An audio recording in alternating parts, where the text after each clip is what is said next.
Hi everyone, Bandanner here. I hope you're all doing well. Today we're going to be talking about Broken Arrow, as we finally had a bit of an update from the Slitherin Tea Time event that happens every Thursday. So obviously it's been a bit quiet for a while. There's been a couple of little bits of news, but really it was all stuff we already knew, including like an interview with Felix, which really didn't tell us anything new, so I didn't bother making a video about it. The reality is, the big elephant in the room is the beta sort of came and went, in the sense of the time that it was supposed to happen came and went and the beta never actually arrived.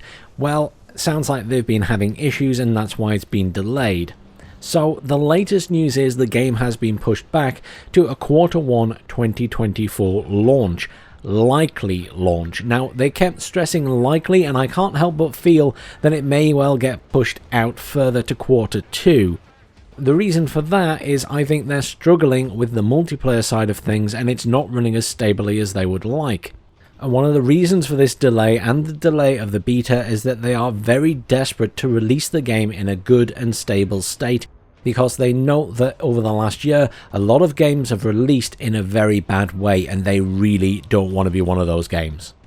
So the other news is, regarding the beta, there is still going to be a beta. So this time it is going to initially be a closed beta and they are aiming for mid to late October for that. Then they will obviously run through some testing and then have an open beta period after that, which they're hoping will start mid-November, but obviously I don't think they're offering any guarantees per se. However, they really want to test out how stable the multiplayer is, how many players can play online together, and how stable the servers are with that, etc, etc. So it sounds like they have definitely been having issues and they really want to put the game through its paces.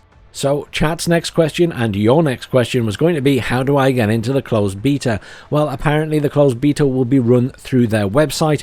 Obviously there's been talk that if you're in the Patreon for Steel Balladica you will get access, but also through the website of Slitherin. You sign up for an account, you sign up for the beta, and then they will invite a certain amount of users each time. Early on, they're still going to be having more users than they usually would, because they really need to test this game out, and there's a lot of technical stuff to test out, so they're going to need a lot of players. That is also one of the reasons for the open beta to eventually come.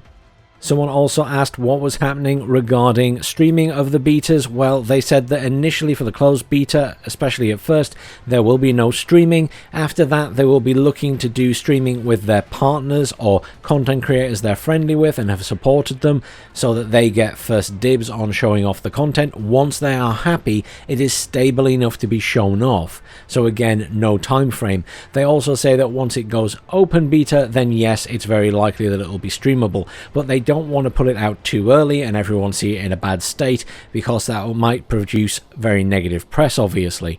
And they also want to be fair to the content creators that have supported them. And before you ask, I have no idea if I'm considered in that bracket of content creator.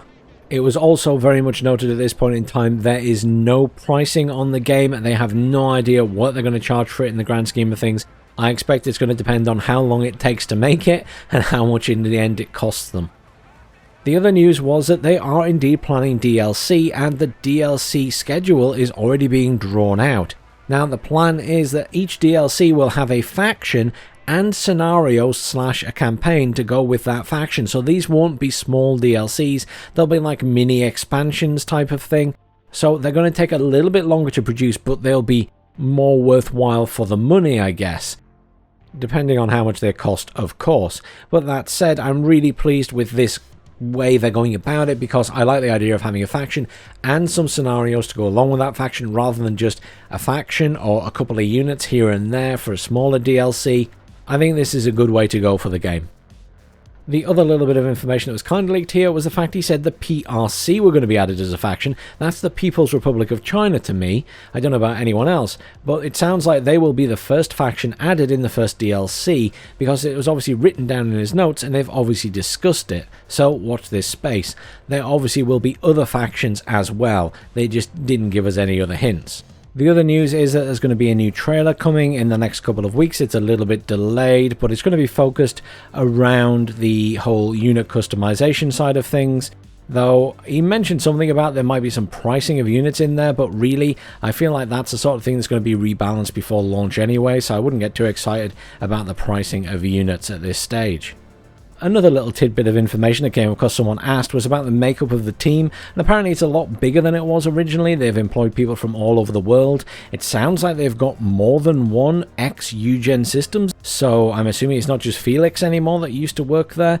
Obviously fans of the game and modders that originally set up Steel Balladica as well, and now people all over the world that they've added into the team as it's got bigger, which also suggests to me that Slitherin is spending quite a lot of money on this game.